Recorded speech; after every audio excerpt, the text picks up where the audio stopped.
नमस्कार सभी साथियों, स्वागत है आप सभी का फिर से सिग्मा गुरुकुल के इस यूट्यूब प्लेटफॉर्म पे। मैं विकास कुमार झा आज फिर से हम तैयार हैं अंतिम वीडियो पर।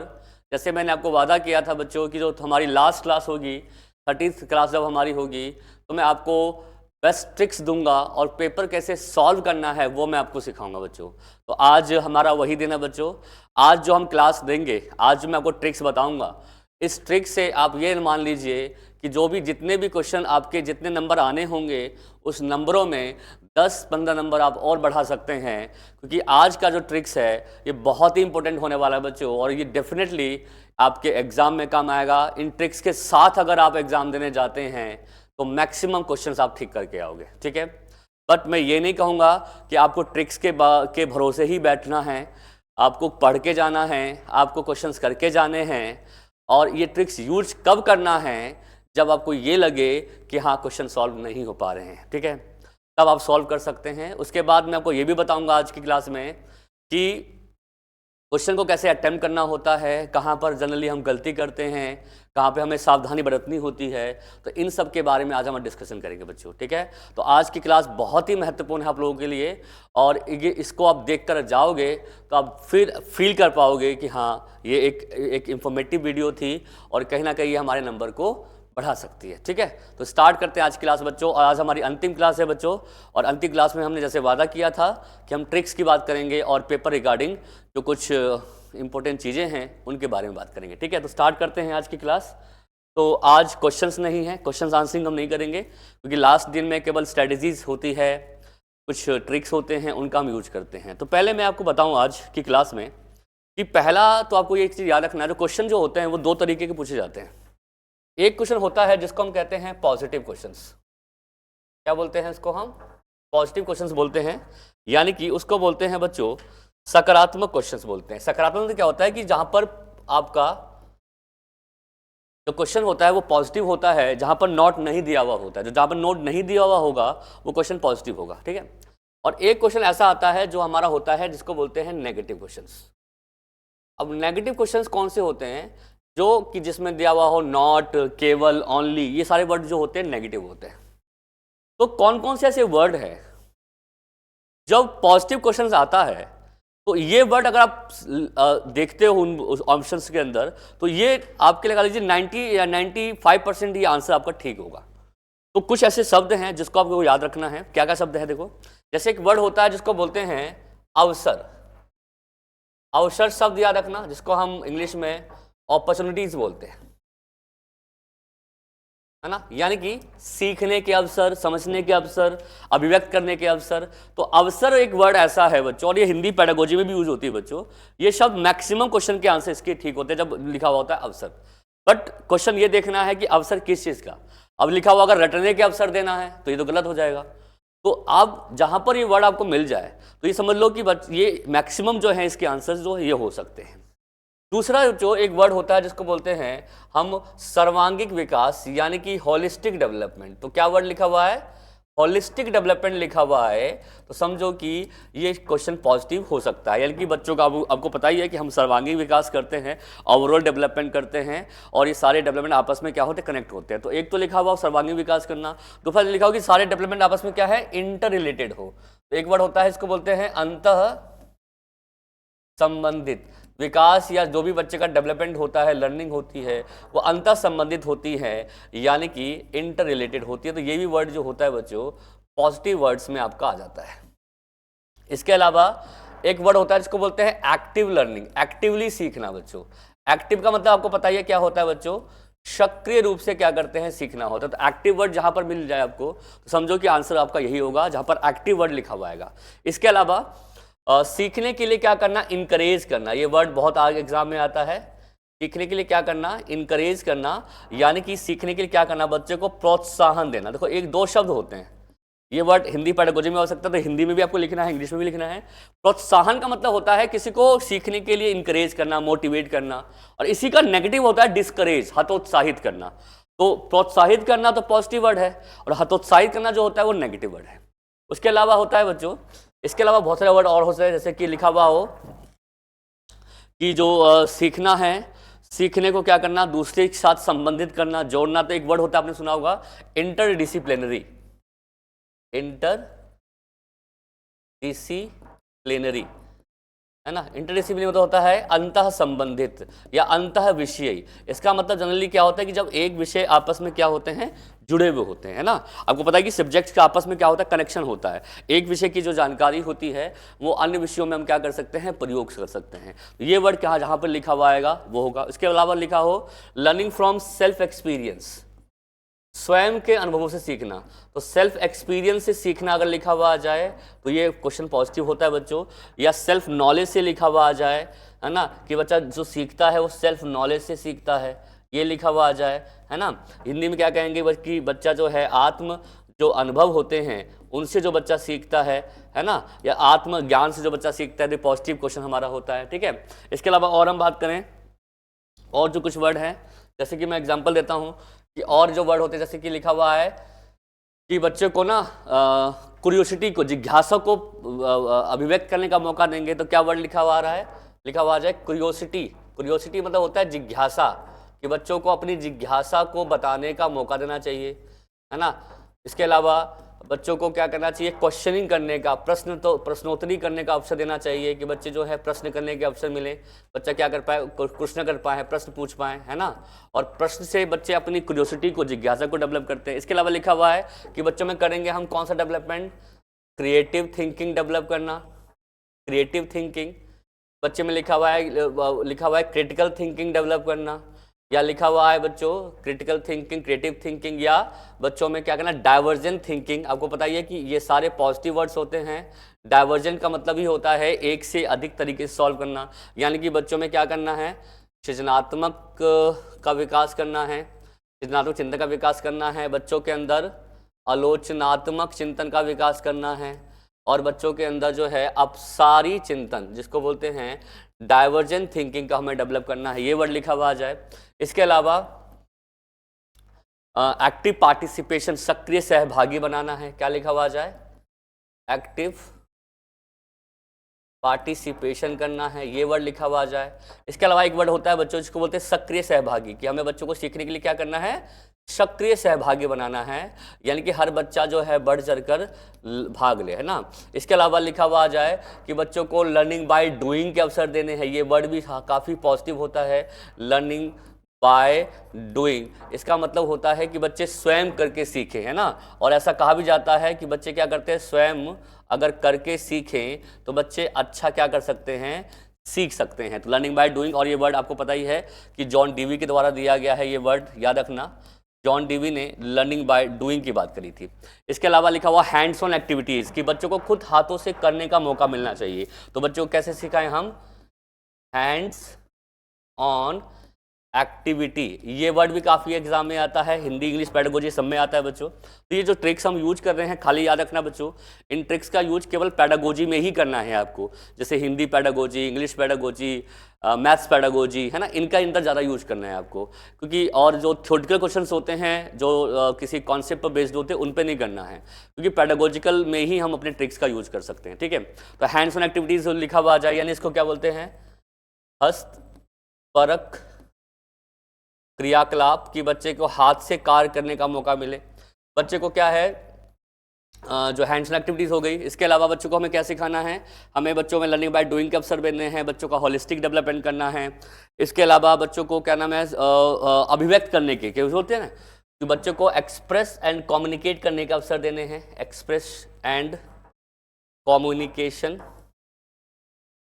है ना, कि बच्चों को अपनी बात को अभिव्यक्त करने के अवसर आपको देने हैं, अभिव्यक्त।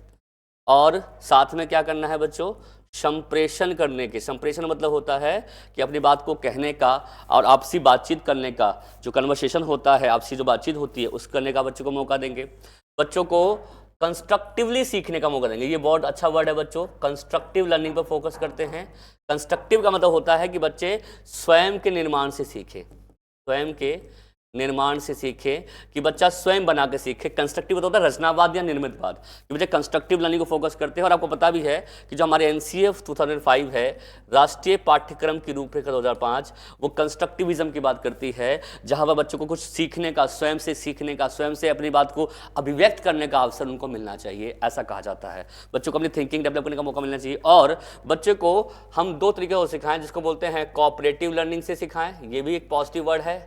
और साथ में हम लिंक वर्ड और यूज कर सकते हैं, कोलैबोरेटिव।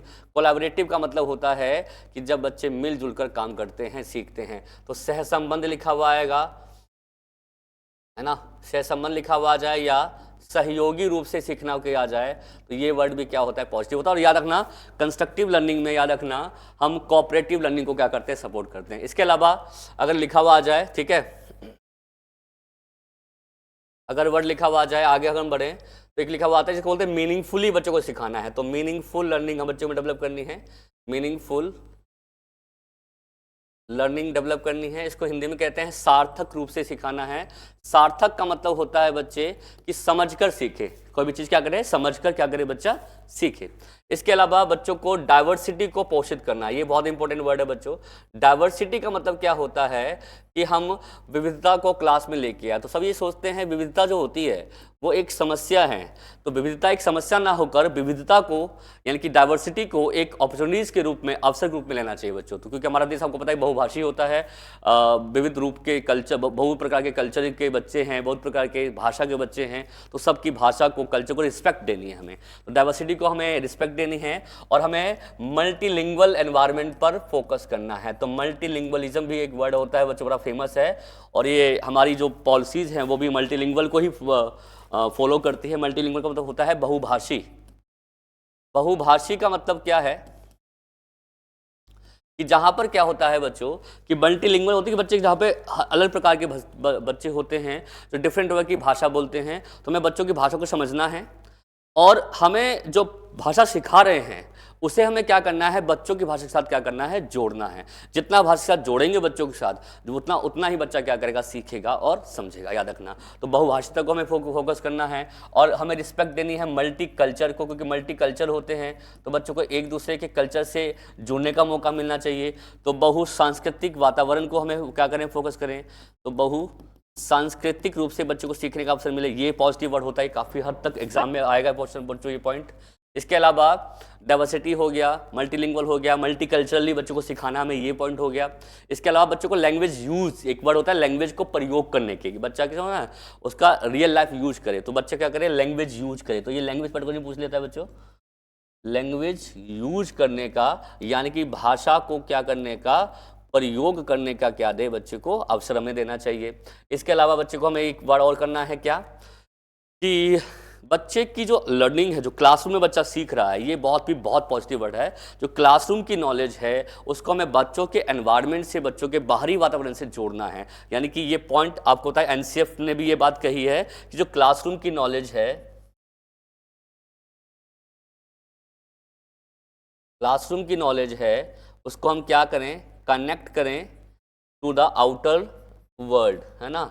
आउटर वर्ल्ड के साथ का मतलब क्या हुआ कि बच्चे बाहरी जीवन के साथ उसको क्या कर पाएं, जोड़ पाएं। तो ये वर्ड याद रखना कि जो क्लासरूम की नॉलेज है बच्चों की, उस नॉलेज को बच्चा क्या करे, बच्चे के बाहरी जीवन से क्या करे, बच्चा जोड़ पाए, ठीक है। इसके अलावा हम इसको एक वर्ड ऐसे भी लिख सकते हैं कि real life experience, real life situations देना बच्चों को सिखाने के लिए। तो जितने आप बच्चे को रियल लाइफ सिचुएशंस दोगे, वास्तविक समाज दोगे, बच्चा उतना ही सीखेगा, ठीक है, बच्चा उतना ही सीखेगा, है ना। यानी कि बच्चों को क्या देना है, वास्तविक जीवन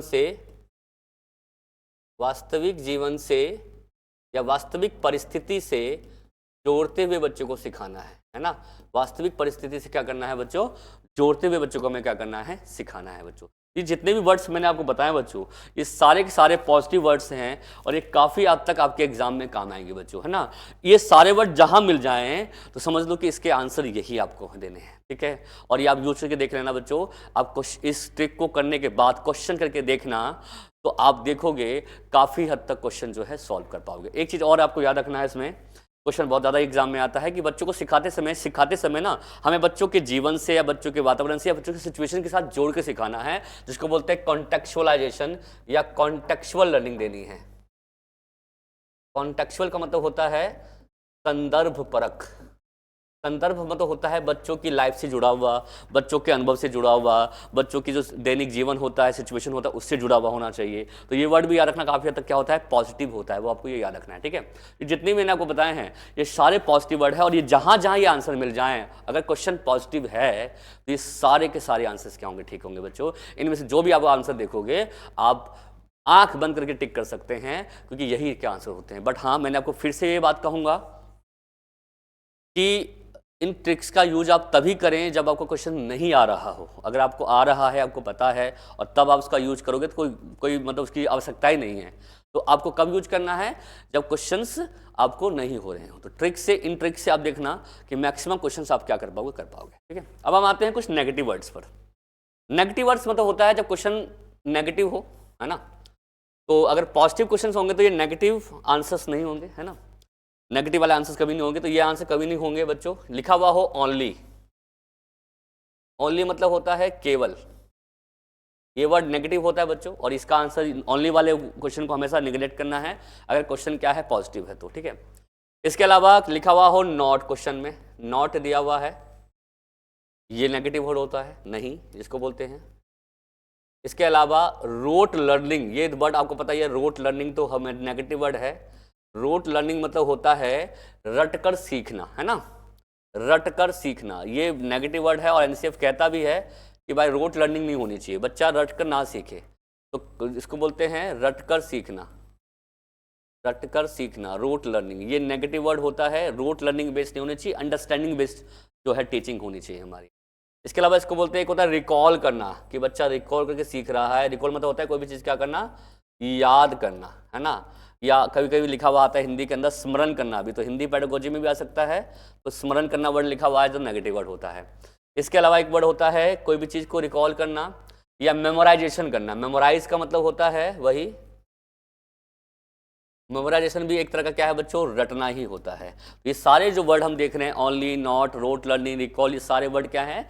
इसके अलावा कोई भी चीज़ को, बच्चे की योग्यता को हम क्या कर रहे हैं, सीमित कर रहे हैं, लिमिट करना, क्या करना, लिमिट करना कोई बोलते हैं, यानी कि सीमित करना, ये भी है। इसके अलावा अत्यधिक बल, यानी कि मोर फोकस्ड, मोर फोकस करना, तो ये मोर फोकस भी थोड़ा नेगेटिव वर्ड होता है, यानी कि अधिक रूप से बल दे रहे हैं, है ना, अधिक बल देना। इसके अलावा एक वर्ड लिखा हुआ आता है किताबी ज्ञान, है ना, बुकिश नॉलेज, ये भी नेगेटिव वर्ड है, बुकिश नॉलेज। तो बुकिश नॉलेज का मतलब क्या हुआ कि केवल आप किताब पर ही फोकस कर रहे हो, गलत है। तो बुकिश नॉलेज ने, बुक से हटकर भी सिखाना है हमें। तो बुकिश नॉलेज जो है किसको बोलते हैं, किताबी ज्ञान, ठीक है। एक चीज़ और होता है बच्चों, उसको बोलते हैं, देखो एक अगर लिखा हुआ है चाइल्ड सेंट्रिक, बाल केंद्रित, तो ये तो पॉजिटिव वर्ड है। बट लिखा हुआ आ जाए टीचर सेंट्रिक एनवायरमेंट, ये नेगेटिव वर्ड होता है। टीचर सेंट्रिक एनवायरमेंट नहीं होना चाहिए, तो ये शिक्षक केंद्रित नहीं, बाल केंद्रित होना चाहिए। तो शिक्षक केंद्रित जो वर्ड लिखा हुआ आएगा तो समझो कि वो नेगेटिव वर्ड है।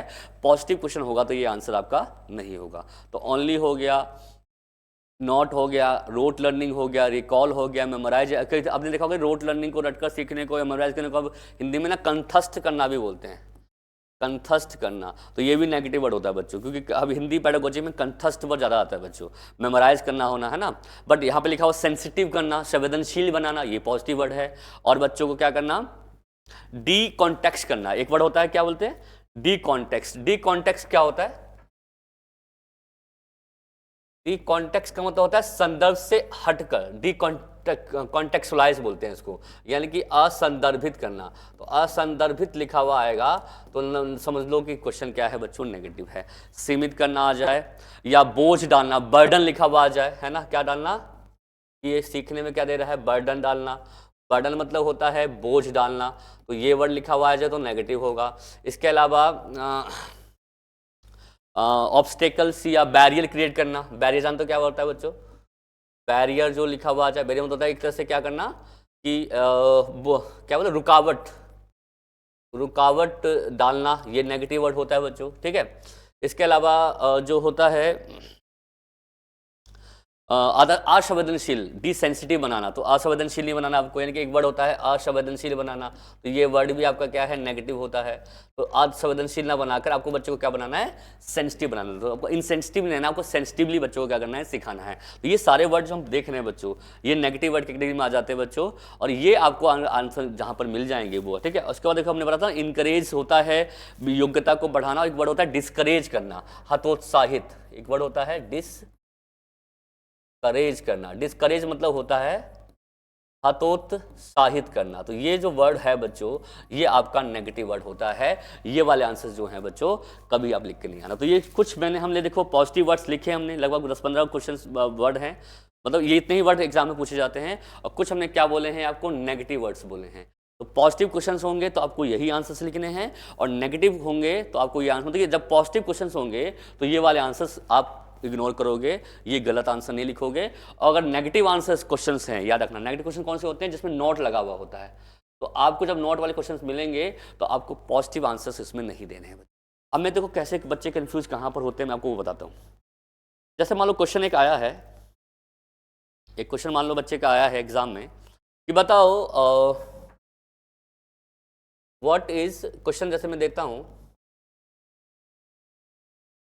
व्हाट इज नेसेसरी, या what is important for learning, what is important for learning, सीखने के लिए क्या जरूरी है। ये क्वेश्चन मैंने पूछा, एक जनरल एग्जाम्पल आपको दे रहा हूं, और इसके 4 ऑप्शन है। Number 1 bookish knowledge,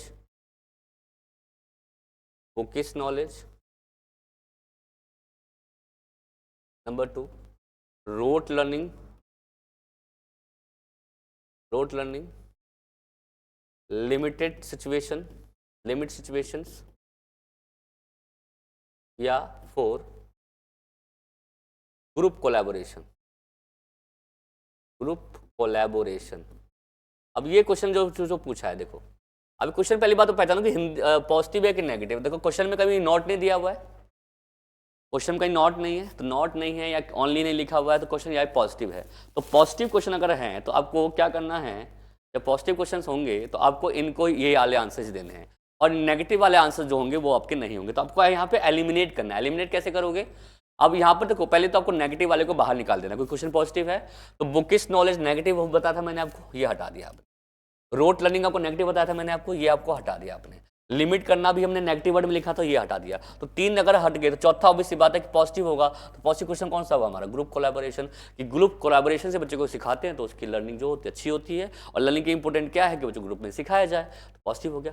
but question में अगर ये होता, जैसे मैं एग्जाम्पल इस क्वेश्चन को मैं चेंज कर देता हूँ, क्वेश्चन नंबर 2 करता हूँ कि इसी को मैं थोड़ा सा चेंज कर देता हूँ, या लिख देता हूँ what is incorrect regarding learning, regarding learning. Learning के कॉन्टेक्स्ट में कौन सा इनकरेक्ट, इनकरेक्ट नेगेटिव वर्ड हो गया, मतलब नेगेटिव, मतलब नेगेटिव क्वेश्चन है ये। ऑप्शन देखो, group collaboration, group collaboration. Number 2 rote learning environment,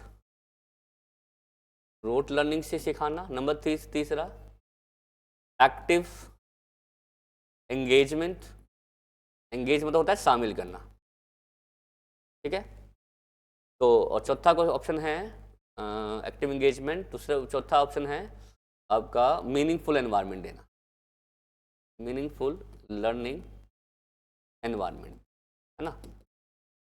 अभी देखो मैंने लिखा, अब लिखा व्हाट इज इनकरेक्ट। इनकरेक्ट मतलब होता है नेगेटिव। देखो क्वेश्चन कैसा है, नेगेटिव है। क्वेश्चन कैसा है हमारा, नेगेटिव है ना। तो नेगेटिव है तो आपको नेगेटिव वाले आंसर ही लिखो। नेगेटिव क्वेश्चन में नेगेटिव आंसर होगा और पॉजिटिव क्वेश्चन में पॉजिटिव आंसर होगा, ठीक है। अब देखो अगर हम इसको हटाएं तो पॉजिटिव, अब नेगेटिव क्वेश्चन है, अब नेगेटिव क्वेश्चन अगर है तो अब ये देख सकते हो क्वेश्चन यहाँ पे नेगेटिव है। तो पहले तो अब अगर नेगेटिव क्वेश्चन है तो आपको पॉजिटिव को एलिमिनेट करना है। तो पॉजिटिव क्वेश्चन को आंसर कौन सा रखना है, ग्रुप कोलैबोरेशन। ग्रुप में सिखाना बच्चे को पॉजिटिव है, गलत हो जाएगा। एक्टिव एंगेजमेंट कि बच्चा एक्टिवली क्लास में एंगेज हो, शामिल हो, ये तो पॉजिटिव है, गलत हो जाएगा। मीनिंगफुल लर्निंग एनवायरनमेंट देना है, ये भी पॉजिटिव होता है, गलत हो जाएगा। तो बच जाएगा वो नेगेटिव है। तो नेगेटिव क्वेश्चन में हमेशा नेगेटिव आंसर ही होगा और पॉजिटिव क्वेश्चन में बच्चों हमेशा पॉजिटिव आंसर ही होगा बाबा, ये आपको ध्यान रखना है। ठीक है, तो ये मैंने बेसिक बताया, इसको आप यूज करना क्लासरूम के अंदर, मतलब एग्जाम के अंदर, क्वेश्चंस के अंदर डेफिनेटली आप सॉल्व कर पाओगे और कहोगे यस बहुत ही इफेक्टिवली बताया गया और सही में मैं अपने ट्रिक्स को क्या कर पाया हूँ, रियल लाइफ में यूज कर पाया हूँ। ठीक है, तो ये आपको याद रखना। एक चीज़ और मैं आपको बेसिक बताना चाहूँगा आपको यहाँ पे। अब देखो कि how to attempt questions, how to attempt, कैसे अटेम्प्ट करूँ मैं, एंड क्या क्या चीज ध्यान रखनी है। अब अटेम्प्ट कहाँ से कैसे करो, how to attempt the examination. आपको पता ही है कि पेपर में क्या क्या होता है। पहले तो CDP होता है, आपको पता ही है। CDP में आपको 1 से 30 क्वेश्चंस पूछे जाते हैं। फिर आपका मैथ्स होता है जिसमें आपके 1 से 30 क्वेश्चन, मतलब 31 से लेकर 30 क्वेश्चन पूछे 60 क्वेश्चन पूछे जाते हैं। तीसरा EVS होता है, अगर पेपर 1 है तो EVS है, या तो पेपर 2 है तो साइंस होगा, है ना, वही 61 से 90 क्वेश्चन पूछे जाते हैं। उसके बाद आपके आती है लैंग्वेज, लैंग्वेज 1 91 से 120 और लैंग्वेज 2 121 से 150, ये आपका होता है।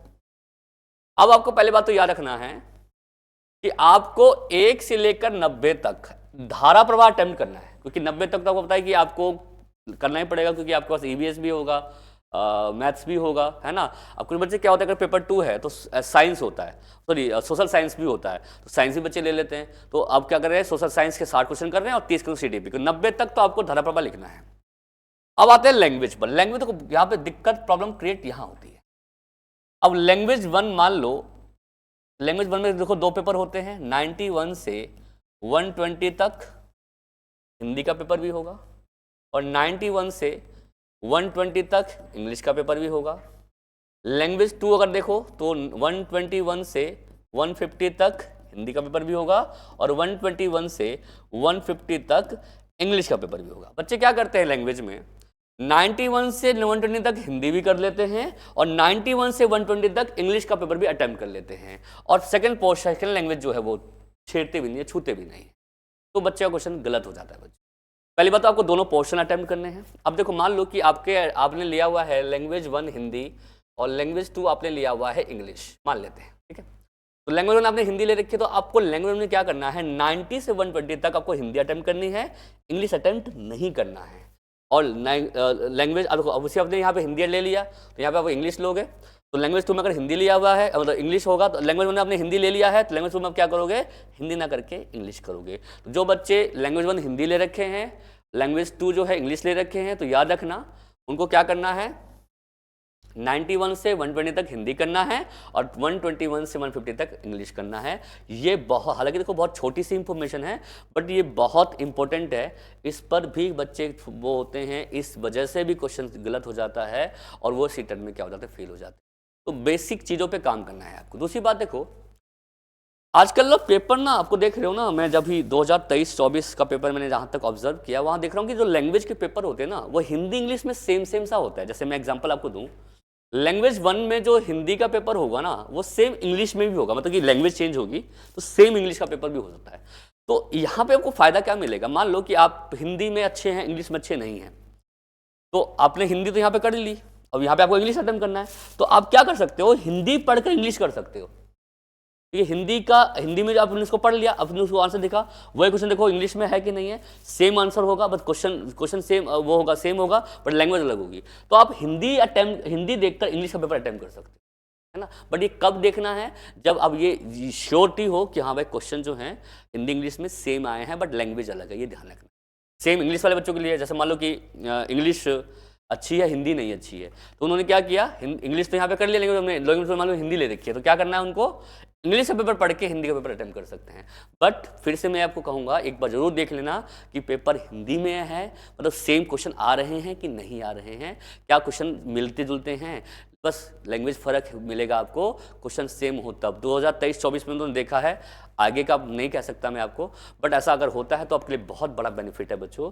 उन बच्चों के लिए जो इंग्लिश में अच्छे नहीं है, इंग्लिश में या इंग्लिश पेडागोजी में, कुछ बच्चे हैं हिंदी या हिंदी पेडागोजी में अच्छे नहीं है, तो उनके लिए बहुत अच्छा अवसर है, ठीक है। तो अब ये देख लीजिएगा। बाकी क्वेश्चन बच्चे कुछ पूछते सर अटेम्प्ट कैसे करें पेपर को, तो अटेम्प्ट बिल्कुल ईजी है। अब जरूरी नहीं कि आप एक से स्टार्ट करो, जैसे आपको स्टार्ट करना वैसे स्टार्ट कर सकते हो, कोई दिक्कत वाली बात नहीं है, बट ध्यान क्या रखना है आपको। अब कुछ बच्चे मैथ्स में अच्छे होते हैं, आपने देखा कुछ बच्चों की मैथ्स बहुत अच्छी होती है, कुछ बच्चे सीडीपी में बहुत अच्छे से समझ लेते हैं कोई भी चीज़, कोई बच्चा जो होता है आपने देखा होगा कि साइंस में भी इसमें अच्छे होते हैं। तो डिपेंड ये करता है कि आप किस में अच्छे हैं, आपको लगता है मैं इसमें बहुत कॉन्फिडेंट फील कर रहा हूँ, तो आप वहीं से स्टार्ट करो, है ना। जैसे मान लो कि मैं फील कर रहा हूँ सीडीपी मेरी अच्छी है, तो मैं सीडीपी से स्टार्ट करूंगा। कोई बच्चा होता है कि नहीं मैथ्स में जल्दी सॉल्व कर सकता, तो मैथ्स से स्टार्ट कर सकता है। तो जहां से आपको शुरुआत करें वहां करो, कोई कंपलसरी नहीं होता ऐसा कि हमको फर्स्ट से अटेम्प्ट करना है, ठीक है, ऐसा कुछ नहीं है। अब जहां से स्टार्ट करो, अब देखो जहां से कॉन्फिडेंट फील कर सकते हो आप वहां से स्टार्ट करो। कॉन्फिडेंस बहुत इंपॉर्टेंट चीज है बच्चों। एग्जामिनेशन हॉल में इमोशन और आपका कॉन्फिडेंस ही आपको पास करा सकता है बच्चों। अगर आप इमोशनली अनस्टेबल हो गए या थोड़ा सा आप नर्वस हो गए तो आपका पेपर छूट जाएगा। और आपको पता भी है कि emotion is connected with your cognition. अगर आप इमोशनली वीक हो गए ना तो आपका दिमाग भी काम करना बंद कर देगा। तो आप अपने हिसाब से अटेम्प्ट करो, और एक दो क्वेश्चन नहीं भी हो तो घबराना नहीं है। बच्चे घबरा जाते हैं, घबराना बिल्कुल नहीं है। एक दो क्वेश्चन अटेम्प्ट नहीं हो पाए कोई बात नहीं, छोड़ दो उसको। और एक चीज और ध्यान रखना, साथ साथ में गोले भी आप भरते रहे। कुछ बच्चे क्या सोचते हैं कि चलो लास्ट के आधा घंटा या 10 मिनट मिलेंगे सारे गोले भर देंगे, पहले टिक मार्क कर लेते हैं। गलत है ये बच्चों। लास्ट में फिर क्या होता है, टाइम नहीं रहता है, थोड़ा सा होस्पोस हो जाता है, तो इसमें क्या होता है कि हम गोले भरना भूल जाते हैं या कुछ गलत भी भर देते हैं। तो साथ साथ गोले भी भरते रहें, जो भी आंसर है, और जो भी नहीं आ रहा उस क्वेश्चन को छोड़ दें। फिर बाद में देखिए कि हाँ क्वेश्चन मेरा रह रहा है, कौन सा गोला मैंने नहीं भरा है, फिर उसको आप अटेम्प्ट करें। और छोड़ के क्वेश्चन आने का तो सवाल ही पैदा नहीं होता, क्योंकि क्वेश्चन में नेगेटिव मार्किंग नहीं है। अटेम्प्ट सारे करने हैं, ट्रिक्स काम यूज करना है। ट्रिक्स भी नहीं काम करना तो आप तुक्का मार सकते हैं, तुक्का जो मर्जी मारिए बच्चे। मैंने तो तुक्के के भी वीडियो देखे हैं, कोई कह रहा है 1 पे लगाओ 2 पे लगाओ, कोई कह रहा है जो सी होता है मैक्सिमम आंसर होता है। ऐसा कुछ नहीं है बच्चों। जो आपको लगता है कि ट्रिक्स तो आपको पता ही है कि कुछ भी है वो तो गलत भी हो सकता है, सही भी हो सकता है। जो आपको लगता है वो लगा सकते हो, ठीक है। तो इतनी बातें ध्यान रखना बच्चों।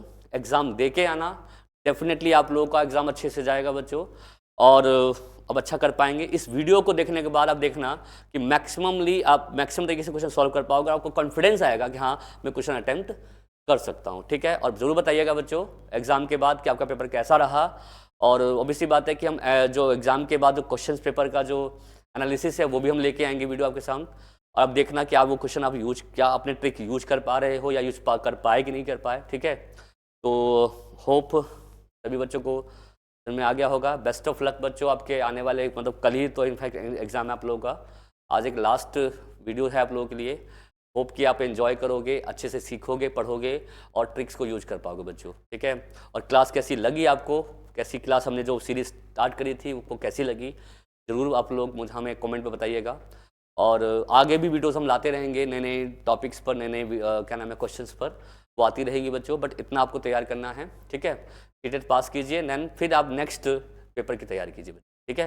तो अगर वीडियो आपको इन्फॉर्मेटिव लगी हो प्लीज़ तो लाइक कीजिए, चैनल को सब्सक्राइब कीजिए और शेयर भी कीजिए जितना हो सके, क्योंकि ये बहुत इंपॉर्टेंट क्लास है। जितना शेयर करेंगे उतना बच्चों को बेनिफिट मिलेगा और वो भी अच्छा अटेम्प्ट कर पाएंगे बच्चों, ठीक है बच्चों।